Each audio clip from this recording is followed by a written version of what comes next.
Awesome. Hi, everyone. I am Ruben from Workamajig again, in case anyone doesn't know that.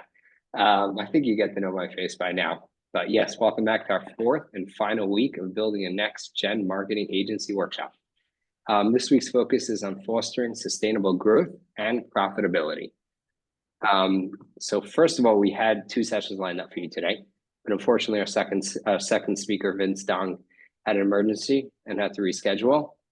So we're going to have Anthony Gindin, not just Anthony Gindin, we're going to get Anthony Gindin on with us today.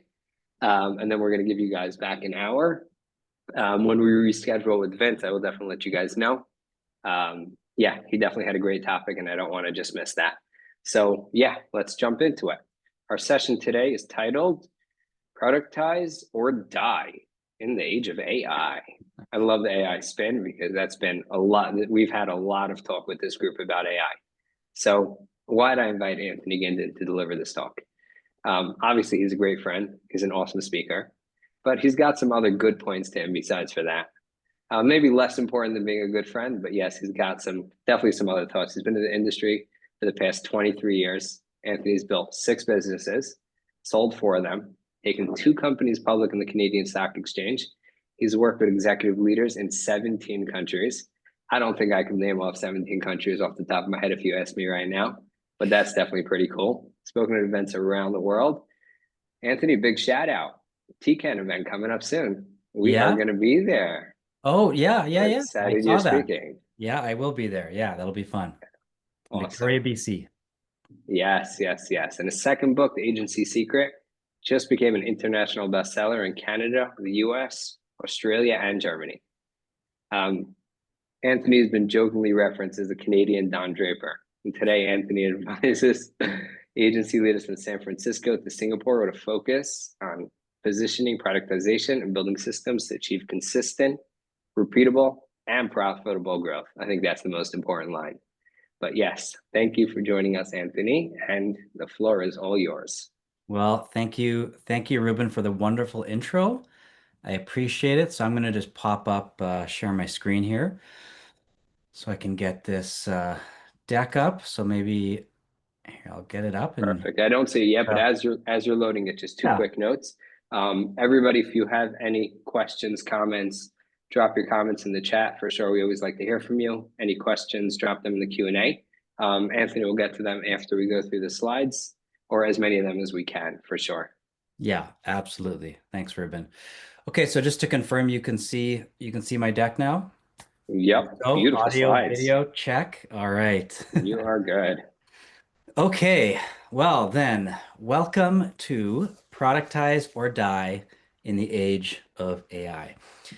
Now, before I jump in, I'm just going to quickly walk through the structure of today's session, just so you know what we're all getting ourselves into here. So, first of all, I'm just going to start by sharing my perspective on what AI really means for agencies, what this future looks like. Then I'm going to share my unique approach to productization and why I believe agencies need to be doing this right now.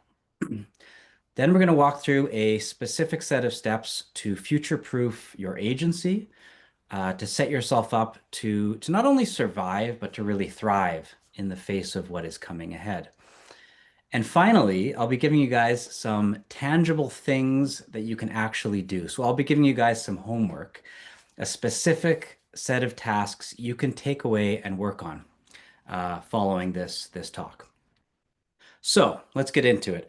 I'm going to start with a very quick disclaimer that ironically, all images in this presentation were generated using AI.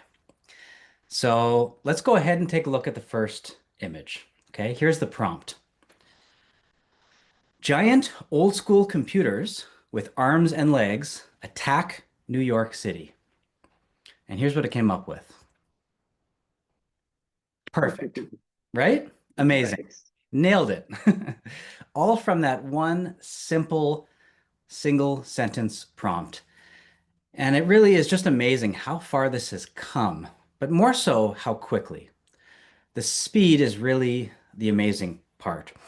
Now, I recently read that Some experts are now predicting that AI will essentially surpass human intelligence by Q3 of 2026, when no living human will be able to beat AI in any known test of common intelligence.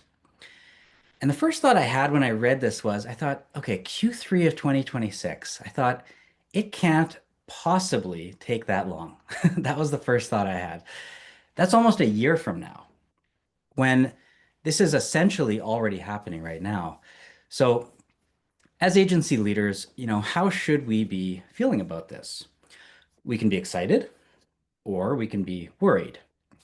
But even as excited as we might be about the opportunities that AI provides, we also do need to temper that excitement with a bit of a dose of reality, because I believe essentially it won't be long before the honeymoon is over.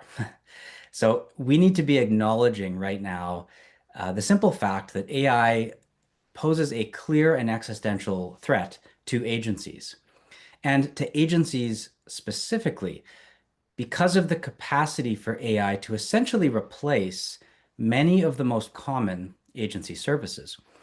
And so I believe it's inevitable that we're about to see a rapid devaluation in the most common agency services. And that would include, creative content, websites, social, video, all of it. And this is going to happen way faster than we think. I think way faster. Now, case in point here, Blockbuster Video, perhaps the most overused example of all time, right? But they thought they had a little more time to get organized, right? They had 9,000 stores, 60,000 employees, unlimited resources, and more than enough time to change direction, which is why this is the ultimate example of an epic failure in vision and an epic failure in leadership. Now, I actually just got home. I just got back from speaking at a conference in Costa Rica. And after I finished, an agency owner came up to me and asked me an incredible question. He said, if you still owned an agency right now, would you be comfortable having one of your children take it over? And I thought, wow, that is a profound question. And so I responded by asking him, I said, well, would you? To which he immediately responded, no, I wouldn't. And a lot of people are feeling that right now. I'm hearing similar sentiments and thoughts from a lot of the agency owners that I'm speaking with, but I do believe there is a profitable path forward. And so today we're going to be taking a look at what that path looks like, at the path to building a future-proof agency. And to do that, we need to be looking beyond these simple, rudimentary questions like, what are we doing with AI? Or what AI tools are we going to implement? We need to be looking way beyond that. We need to be answering bigger existential questions like, can we survive? How do we survive? And what does the agency of the future look like? So, first of all, yes, we need to master AI, obviously.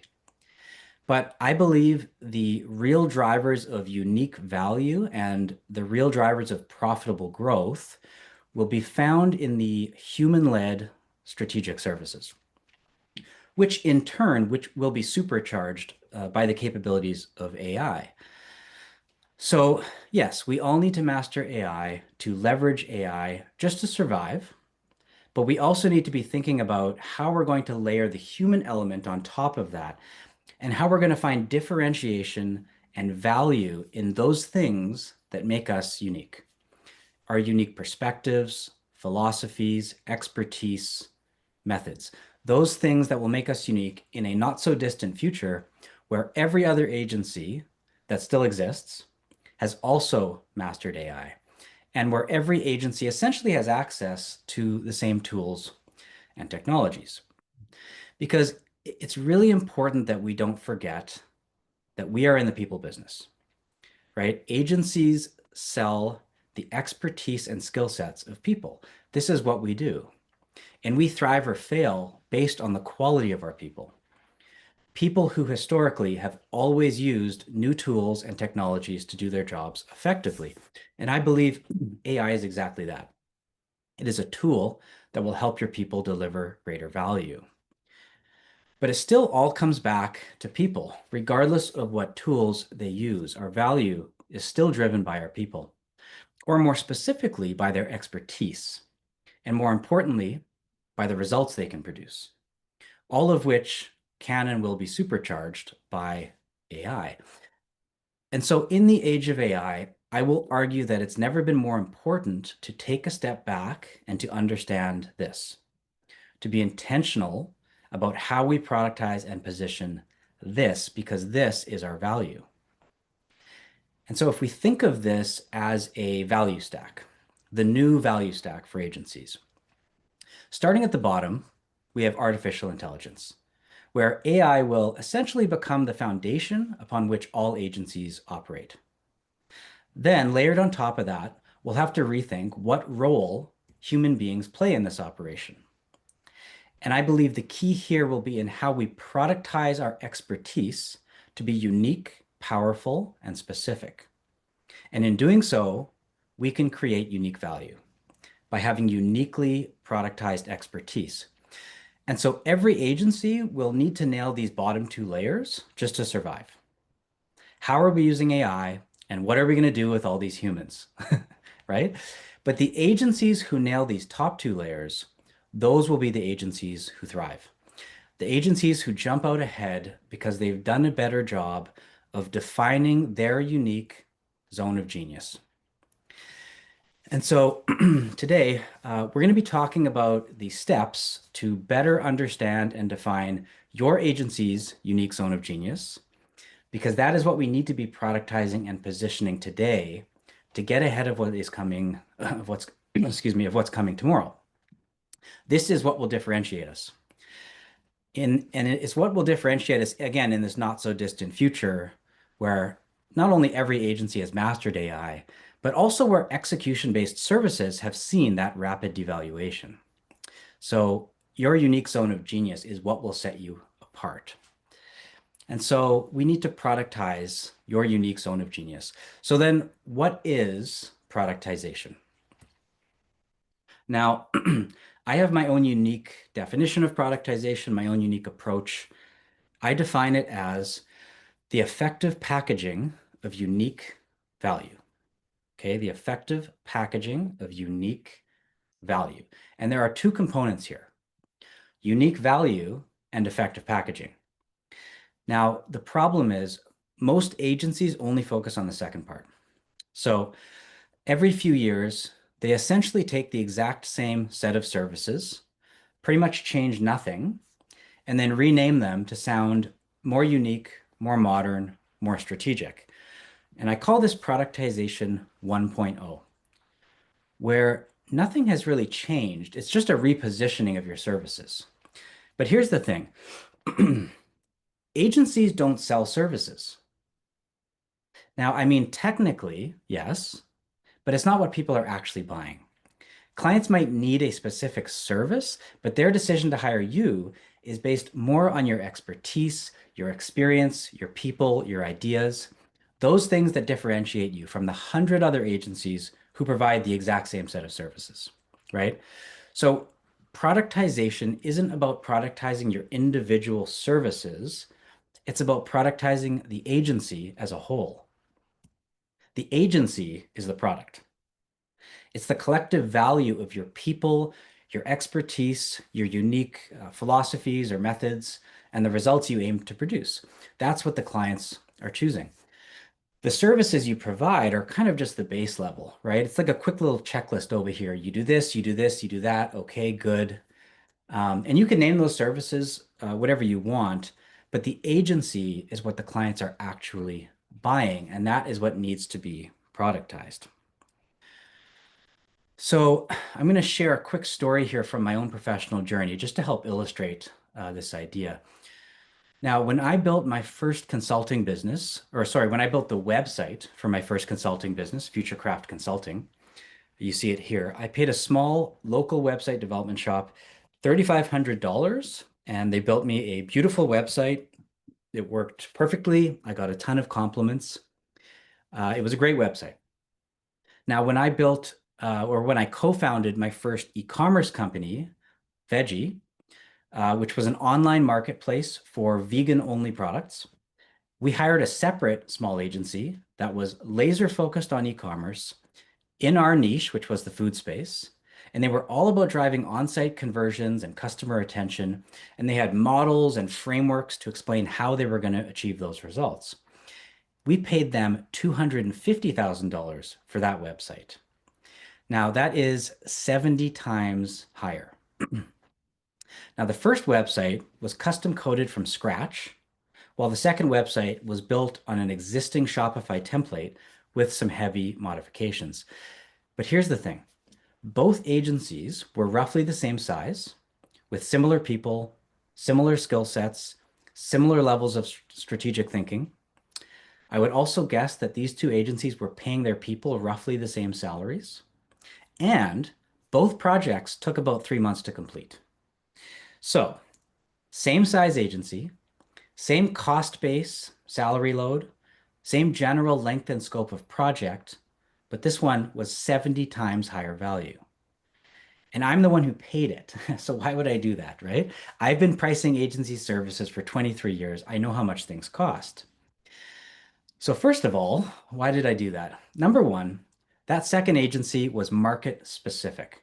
They were focused on my specific market, which immediately made me willing to pay more because of that expertise.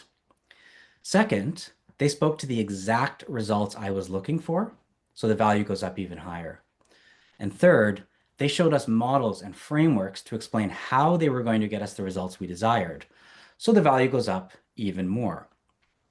And so what's being demonstrated here is that you can essentially take the same set of people and resources, point them in a more specific direction, and completely re-engineer your value. And I call this value engineering. And it's really about asking that exact question. How do we take the same set of people and resources, for the most part, and then re-engineer what we do to elevate our value so that one day we can charge 70 times more for what we do? And so when we're thinking about engineering our value, what really matters is perceived value.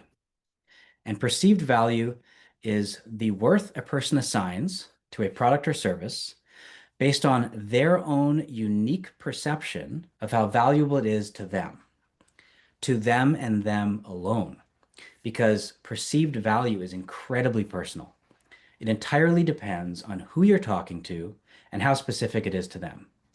Are you talking about their world? Are you talking about their problems? Perceived value is incredibly personal. And so the only reason I paid 70 times more in this example is because of how I perceived the value, right? They were speaking to my market, my desired results. Their zone of genius was made just for me.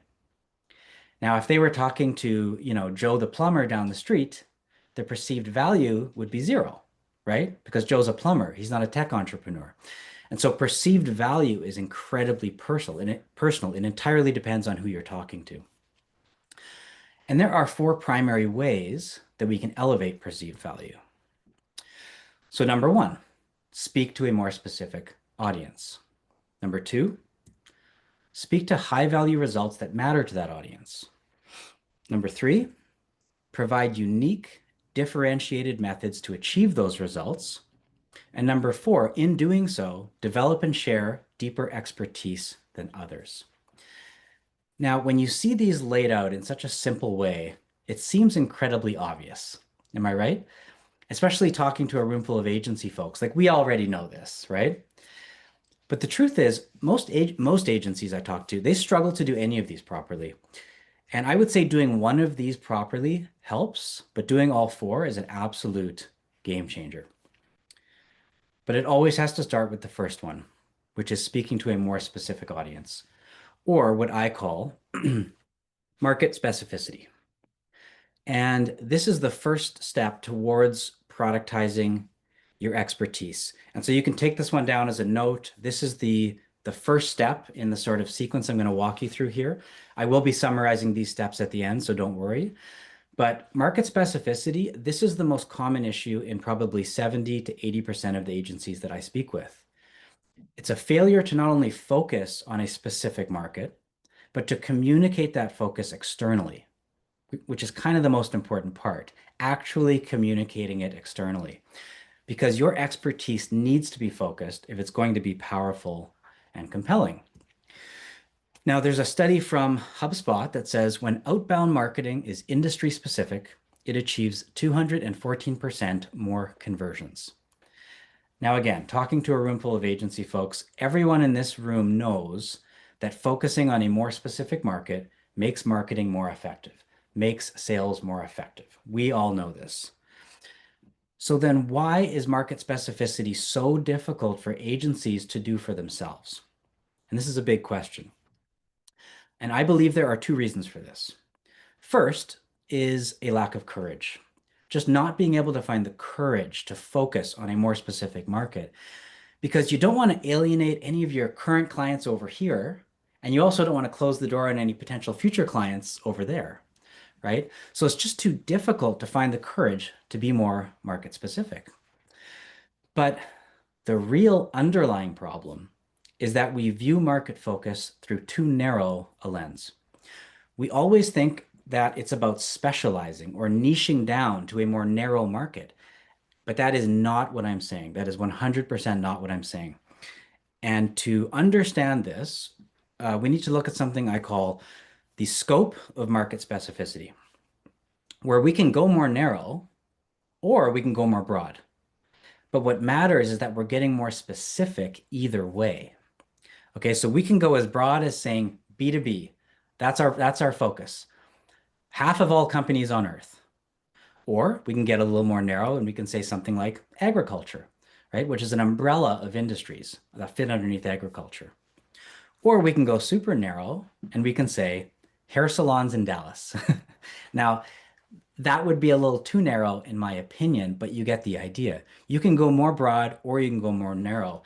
The point is you just have to be specific. You need to focus on a definable market. And then most importantly, to communicate that focus externally. That market specificity should literally be in the header of your homepage. So we start with market specificity. It's the first step in productizing our expertise. Then we ask the question, okay, what do clients value most? What would a client actually pay more for? And it's a simple answer. Results. The holy grail of client service. This is what clients will actually pay more for, real, tangible results. But not just any old results. What clients really want are big end results. Now, big end results are what get people's attention. And I'm going to use a really unusual example here. So let's say you're selling a trip to Paris. How are you going to get people's attention? How are you going to get them to look, to listen? Well, you start by telling them how they're going to get there. You know, you'll be flying first class through Atlanta. Or would you start by painting a picture of them standing atop the Eiffel Tower? The big end result of their trip to Paris. This is the thing they'll remember, the thing they'll take photos of to show their grandkids, the thing that motivates them to go in the first place, right? Big end results are what gets people's attention. Yet many agencies have never really sat down and mapped out what their big end results are. And it's often because, you know, we just do too many different things. We produce all kinds of different results. How are we supposed to narrow that down to one big end result or a few big end results? But I can assure you it is quite possible. And I'm going to give you some examples here of what big end results are. And so big end results are things that last. They are things that make a real difference. You need to be able to answer the question, if you're going to work with us, what will be different 12 to 18 months from today? Examples of big end results include brand recognition, increased brand recognition, audience growth, year-over-year revenue growth, increased market share, increased customer satisfaction or loyalty, better profitability, right? These are big, lasting results that matter. And it doesn't matter if you do short-term project work or long-term agency of record work. It doesn't matter because in either situation, big end results are what clients want. And the thing is, most agencies in whatever they do contribute to many of these. Yet we fail to pick one and lean into it. And it's often because we're too scared to just to say that we can have an impact on any of these, right? Because there's too many other factors and our contribution is limited. So we never communicate any big end results externally because again, we just can't find the courage to be so bold. In fact, I would say it would be hard to find an agency that's communicating a big end result in the header of their homepage. It's quite rare. It's even harder to find one that's communicating market specificity and a big end result in the header of their homepage. But if we want our clients to come to Paris, we need to talk about the Eiffel Tower. Now, there's a study from the Corporate Executive Board Company that says B2B clients are 70% more likely to purchase a service where the seller has shown a clear model as to how they will help the buyer achieve results. What this is saying is that results are great, but when you have a clear model, a framework, a philosophy, a method as to how you're going to achieve those results, B2B clients are 70% more likely to buy from you. 70%, like that is a lot. That is a big difference. So we need to speak to big end results to get people listening, but big end results don't close the deal. They only get people listening. If you get people wanting to go to the Eiffel Tower, great. Now they want to go. But it doesn't mean they have to go with you. So unless you also have the best way of getting there, right? So in addition to speaking to big end results, you also need to have something called the unique mechanism. Now, there's only one way to get across a sand dune quickly, and it's called a dune buggy. It's the exact unique mechanism built to solve that exact problem. There is literally no other way to get across a sand dune quickly. You can't even use a helicopter because it can't land and take off in the sand. So what is the vehicle that you're going to put your clients in to traverse the complexities of their problems and get them to the results they're looking for? A unique mechanism can be an idea, a philosophy, a framework, a model, a method that speaks to how you're going to get your client the results they desire in your own unique and differentiating way. And every agency has unique mechanisms, whether they've been defined or not. Now, apparently, somebody once asked Michelangelo, after completing one of his famous sculptures, how did you take this giant block of marble and turn it into such an extraordinary and detailed work of art? To which he replied, I saw the angel in the marble and carved until I set him free. And well, that must be quite the gift to be able to do that. But the point is, every agency has unique mechanisms in there somewhere. They come across in bits and pieces when you pitch, when you communicate your value, but often those unique mechanisms haven't been defined or captured. They just simply haven't been carved out yet. And when it comes to carving out your unique mechanisms, there's no one model for what that should look like. It can be a variety of different things. It could be anything from a really compelling philosophy or perspective that you share to a visualized model or framework that you could draw out on a whiteboard. And so what I'll do here, though, is I'll provide an example of a unique mechanism. And I'm going to share one of my unique mechanisms. And it's actually the unique mechanism we're walking through right now. It's called the productize to profit sequence. And I call it a sequence because it's an exact set of steps that can only be done in one specific order in order to be effective. And so we've already walked through the first three steps in the sequence. So I'm just going to more formally introduce the sequence and sort of orient us in terms of where we are in the sequence right now. So we started with market specificity, right? Focusing on a more specific market and communicating that focus externally. Then we focus on the big end results. What big end results can we achieve for that specific market, right? Standing atop the Eiffel Tower, because big end results are what get people listening. It's what gets them to the table, but big end results don't close the deal. For that, we need unique mechanisms like this one. A unique mechanism is what positions us as true experts. They show our dream clients that we know what we're doing, that we've done it before, and that we have a clear plan for doing it again. And when you have these three things figured out, these are the building blocks of productization. of productizing your expertise, which are also the building blocks of differentiation and the building blocks of unique value. Because what other agency is going to have the exact same combination of these three things, right? So this is how we productize our expertise. This is how we define our unique zone of genius, something that is totally unique to your agency.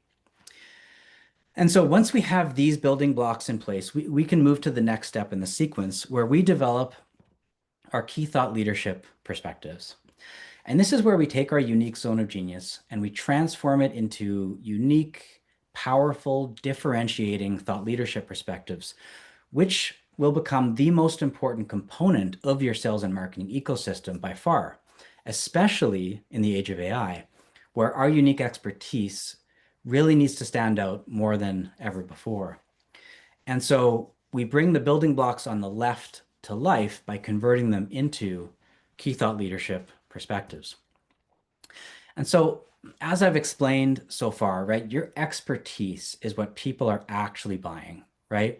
So we need to go through the process of productizing your expertise because your expertise is what people buy. That's what people are actually buying. It's the expertise. But perspectives are what they remember. Because talking about yourself, not that memorable. Trying to convince people of your expertise, not that effective.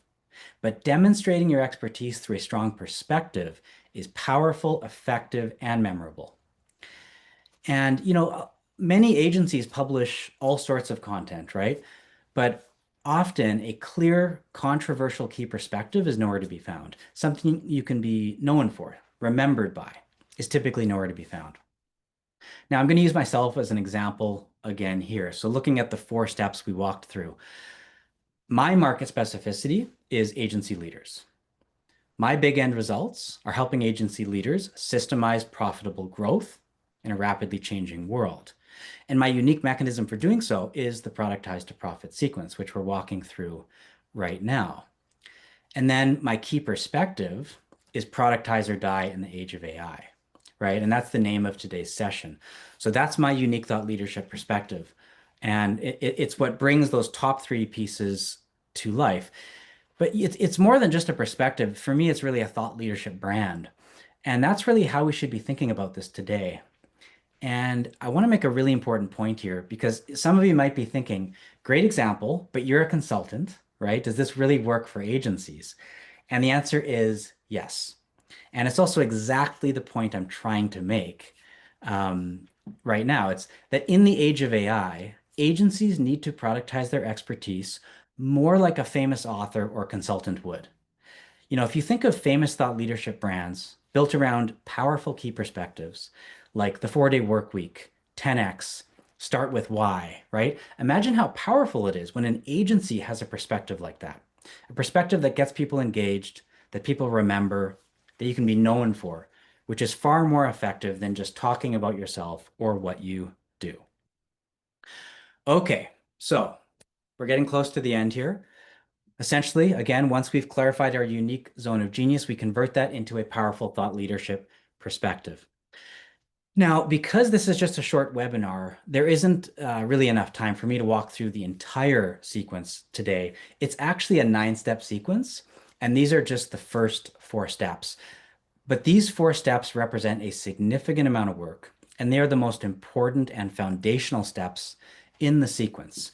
But that being said, if you'd like to see the full sequence, it's actually captured in a new ebook I put out recently, which is very appropriately named the Productize to Profit sequence. And so you're welcome to snap this QR code. I believe Ruben also has a link he can throw into the chat in case anyone's watching on their phone. Yes, I'm going to drop it in the chat right now. Perfect. But yeah, the ebook basically walks through a lot of what we discussed here today. It also lays out the full 9-step sequence with a bit more detail. I should also give a shout out to the fact that the foreword was written by someone I have tremendous respect for, Tim Williams, who I'm sure many of you are familiar with. Yeah, so feel free to grab a copy of that. And then to conclude, before we jump into the Q&A discussion, I'm going to give you guys a little bit of homework to do because I want you to have some real tangible takeaways, things you can go work on and start trying to implement tomorrow. And so, simply put, it's those four steps in the sequence. That's the homework. Um, but I want you to just remember that these need to be done in a specific order. So you can't start working on number two until you've tackled number one. That's the way it works. It has to be done in that very specific order. And you can use the ebook as a guide to help you through each step and just to kind of remember some of the things I said in the talk today. So grab the ebook, work through the four steps. And then after you're done thinking it through, I'll also invite anyone who's interested here to get a second opinion from me directly. So here's a QR code.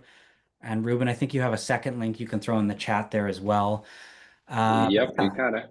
but yeah, after you've thought through these four steps, you're welcome to do exactly that. Reach out. This QR code goes straight to a page where you can schedule a call with me. Just maybe put in the notes that you saw the talk, and then we can discuss these four items, any challenges you had thinking through it, just as well as any general challenges facing your agency today, and sort of what the opportunity looks like for the future going forward. So. Yeah, with all that, Ruben, I think I'll hand it back over to you and we can open it up for any questions or discussion. Yes, thank you, Anthony. That was definitely fascinating. I learned a lot from there. Yeah, the floor is definitely open to all our attendees. If you guys have any questions, pop it in the Q&A. But I had, while they're getting set up, I actually had an interesting question for you.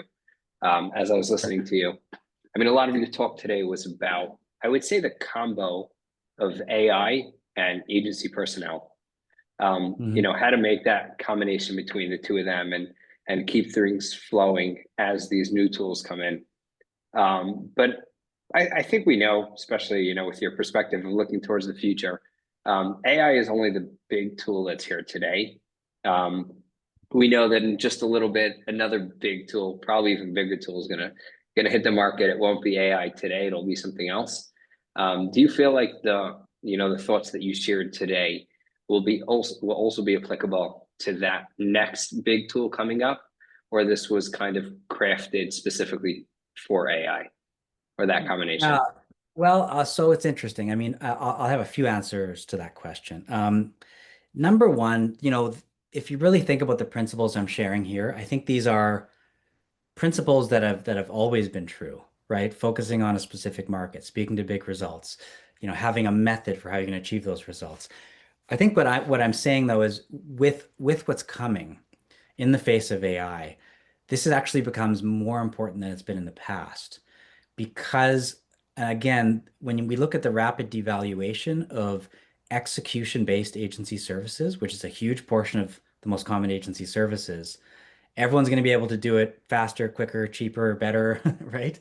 So that's where the human element is going to become so important and how we productize our unique expertise as putting it together as a unique combination of these elements that enable us to stand out and be unique. So yes, I believe these principles will live on into the future for sure.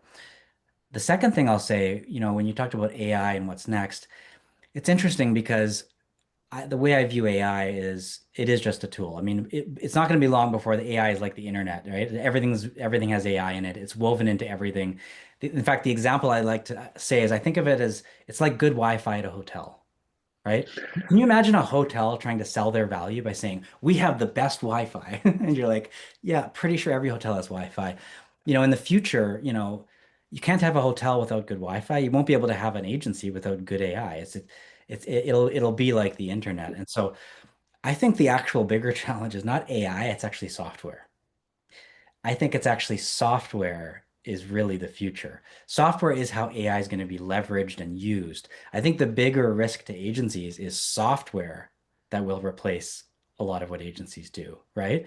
That's the unique combination of AI with other tools, with other things, where you can, create something very powerful.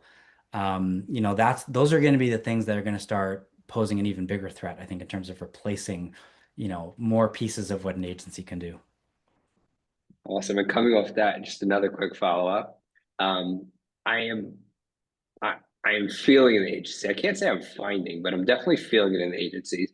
You're hearing a lot of people that are kind of selling almost like agencies, but they're basically completely based on AI, and the quality of their product is, let's just say, not up to par. Yeah. So agencies who are using AI and using it properly, how can they differentiate themselves from an agency that is just quickly throwing something together with AI and not really putting the expertise in there and not coming out with a good product? Um, Mhm. that they don't get grouped together with that same, I don't want to mention any specific names, but Of you course. know, Yeah. but they don't want to get grouped together with those quote unquote almost like fake agencies that are just, you Mhm. know, just pumping out AI generated stuff without any planning and thought.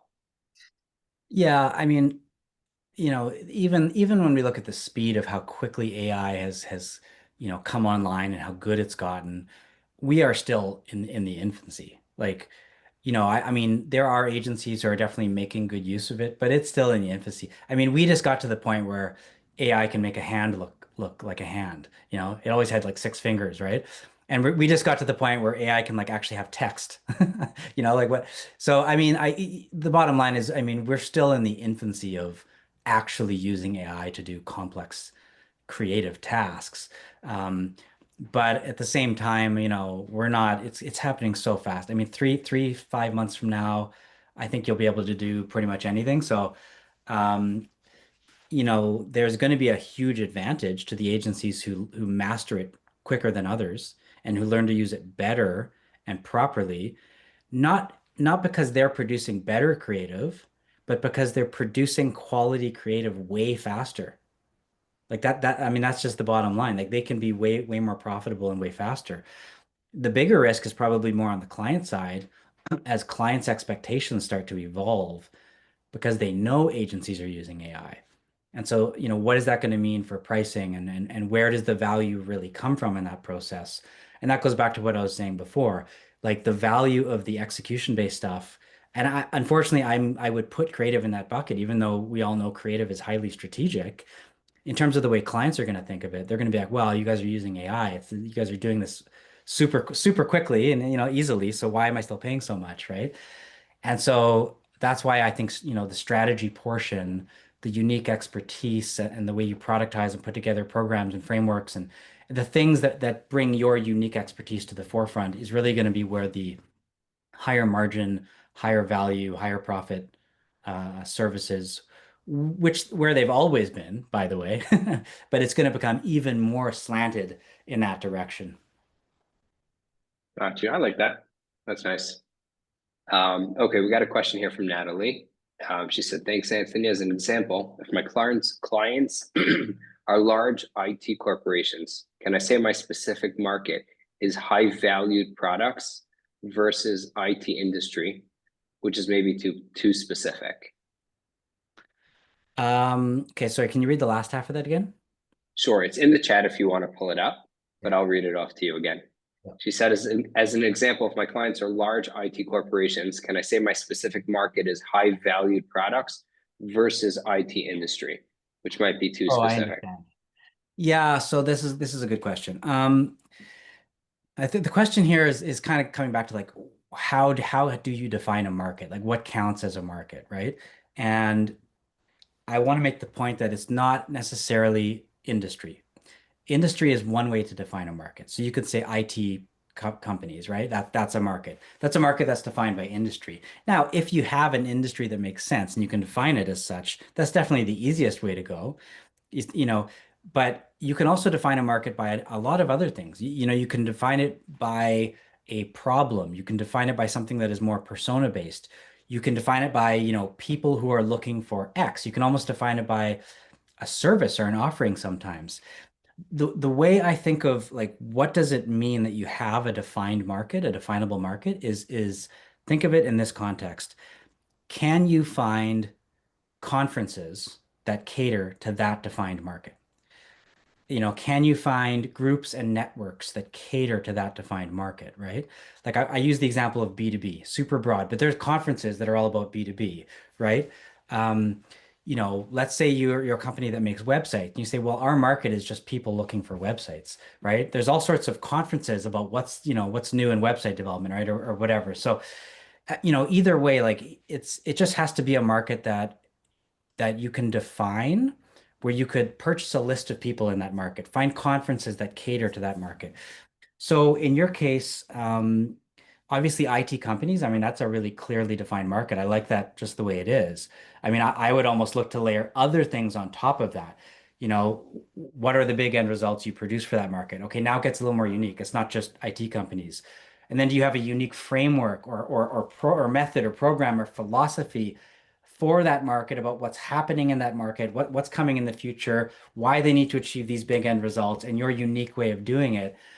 That's kind of where the value really starts to go up and where you get more ears and more people listening. So, I mean, if defining it as IT companies works for you, I would probably leave that alone, unless there's a reason to change it.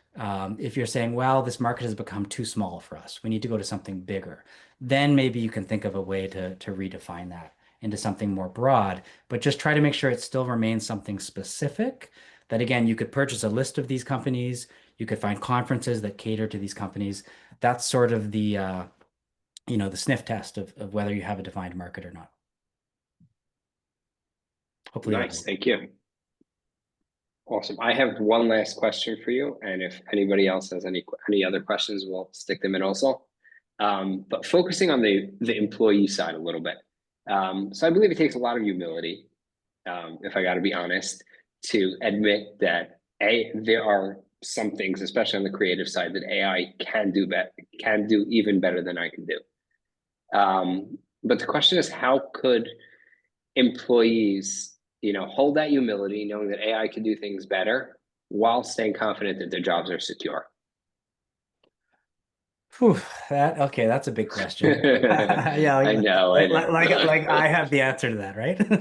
No, but yeah. Well, that's interesting. I'll give one quick just anecdote. So I actually my background, if you go back a long, long way, I was actually a designer myself. Um, Wow. and yeah, I have a bunch of design awards I've won, over the years and whatever, but I don't really do that much anymore now. Um, but the odd time I jump in and do some design. And here's the thing, like I now just use AI for everything, like myself, and because I love it. If you put in the right prompts, you get amazing quality stuff. So, I mean, that's just a little side note about me sort of stepping over myself in that sense. But look, there's no doubt that there will be a lot of jobs that will be threatened by AI. There's just no doubt about it. And you know, I was gonna start listing what some of those jobs might be. I won't do that. That's too that's too harsh, But I think it's true. There will be jobs threatened by AI for sure. So how can we feel safe? How can we feel comfortable? That's a big question. I think it depends what it is that you do, right? Um, but it's a harsh reality. I think I mean if I was in a job that where I was looking at it and saying, this is something that could potentially be completely replaced by AI within a couple of years. I would probably be thinking about how do I evolve my skill set? How do I evolve? How do I develop myself now? What do I need to learn to protect myself, whether it's in this role or the next role? I would be on top of that fervently right now, for sure. Nice. Thank you for the honesty there. I like it. Mhm. We often try to answer these questions by saying, no, no, it's okay. But I definitely appreciate that You perspective. have to productize your own expertise or die in the age of AI. There we go. Awesome. All right. We got one more question from Joshua. What are your thoughts on having a main agency brand that is more open to a persona-based target, Mhm. X with Y problems, and sub-brands that are more industry-focused markets, Ah, X yes. with Y for Z markets? That's Classic. a good question. That is a classic model. Lots of agencies try that. There have been times where I recommend that exact model. Um, It's basically like you have one big spear at the top, and then you have a series of little spears, right? And the big spear is your main agency where you try to remain you try to maintain this generalized safe position so that you keep the doors open for some extra stuff here and there, but you know you have a couple areas of focus, so you create these little sub, whether it's websites or landing pages or brands or whatever. So this is a very common strategy. A lot of agencies do that. Um, Here's what I would say. Sometimes it's the right strategy. Usually when I feel that's the right strategy is when an agency is you have to be at a certain size. I would say we're getting to at least like 80 people and up, but maybe even more like 100, 120 and up, where that starts to make sense. Because you're essentially running different sales and marketing programs now, right? So you need to be able to handle that. Because if you're going to do that, you need to be good in each of those areas from a sales and marketing perspective and from a fulfillment perspective. I think the challenge is when smaller agencies try to do that. What you're essentially doing is you don't necessarily have the people and resources to support it. And all you're really doing is fragmenting the brand, fragmenting the energy, fragmenting the focus into too many different places. And what the result often is, can be that none of them really hit. None of them really get flowing properly.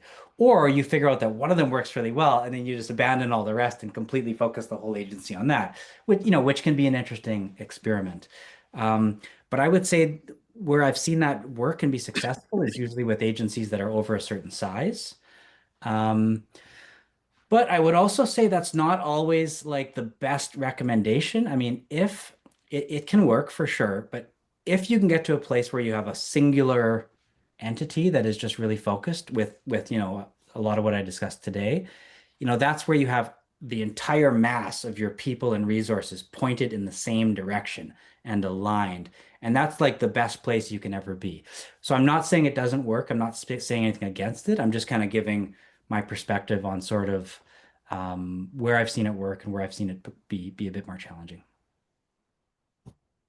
Got you. Nice. Thank you. All right, awesome. Thank you, everyone. I am going to drop a survey in the chat. This is not a survey about how well I did or Anthony did, survey about the workshop in general. For me, I'm always looking forward, and I'd love your feedback on how it went, what you feel you got out of it. What you feel was missing is probably the most important question to me. I took the survey myself before I dropped it in the chat. It's pretty quick, just a handful of questions. I definitely would love to hear your feedback on that. I am going to give a super quick recap of what we covered in the past 4 weeks over here. Just my thoughts. If you guys have any quick comments or thoughts, drop it in the chat. If anything specific stood out to you over the past 4 weeks, I'd love to hear that too. And then we will close out. I don't know if everyone was on in the beginning of the meeting, but I mentioned that unfortunately Vince, who was supposed to give our next session today, had a family emergency and was not able to make it. So we're going to reschedule his session for a different time. I will definitely keep you guys posted. So yeah, thank you all. I'm noticing a lot of names here over and over the past couple of weeks. That means you guys have been here and back, and I definitely appreciate it. It was really nice hanging out together. So what did I take out of these sessions? Anthony, you still hearing me? I am. Yeah, I got you. Amazing. Perfect. You Okay, sound awesome. fantastic, by Thank you. One of my AirPods just died. I was like, I hope it's not both. So anyways, yeah, we started off the session with Pranav. Pranav spoke a lot about allocating about 10% of marketing budget towards experimentation, kind of how to split up your marketing. Kimberly jumped on and talked about proactive client communication and how that's a key to setting expectations and building trust. Then we had my bosses, Esther and Mike, jumped on, personalizing onboarding with mentorship, clear milestones, boosting engagement. We had Avalara jump on. They taught us about automation, how it cuts down hours and manual invoice reconciliation. And that allows our staff to focus on growth, which is, I think, a lot about the software industry in general, getting the right software in place so we can focus on doing what we do best. Mike McGee got on, speaking about how leadership must lead by example or remain visible during challenging initiatives. That was great that we had Lynn together with two of our customers, Mohammed and Brooke, continuous upskilling, knowledge sharing across departments, helping agencies leverage AI, improve processes. We learned about some cool AI tools that they're using. So that was nice. And we had Anthony defining your market and sharing that message up front. I love that. Really, again, thank you everybody for joining us for these past 4 weeks. It was awesome. I'm kind of going to miss my Thursday webinars, but we'll get something else on the calendar soon. I appreciate you all getting on here. And thank you again, Anthony. That was an awesome presentation. Thank you guys very much. Great to meet all of you. Okay, amazing. We'll see you.